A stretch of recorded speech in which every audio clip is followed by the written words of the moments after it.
हांव आसा आतां पेडणे भगवती मंदिर MDR रस्तो जो आसा मेन ह्या ठिकाणी आसा आणि पळोवंक शकतात गटर जाम जाल्ल्या कारणान ते उदक कशें व्हांवता रस्त्या वयल्यान पळोवंक शकता आणि हेचे कारण म्युनिसिपालिटीन साफ केल्ले ना।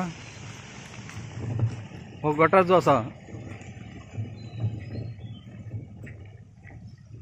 हो गटार जाम जाल्लो आसा।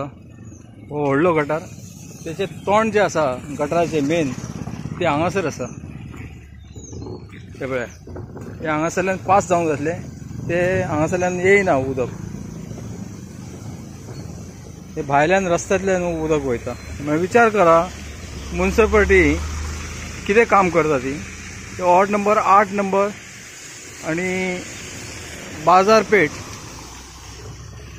सगळो बाजारपेठ जो जाम जाल्लो आसा गटार आणि गटार साफ जे फंड येवचो आसा की येयला ते खबर ना, पण खरं म्हणचें जाल्यार फंड आसूंक जाय तेंच्या कडेन आणि ते पावसाच्या पयलीं पावस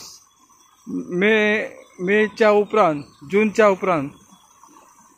जूनच्या पयलीं मेच्या आसपास हे साफ सफाई जावंक जाय आसली, ती जावंक ना। पळोवंक शकता ही अशी परिस्थिती, हे सगळे उदक लोकांच्या जमनीन गेल्ले आसा।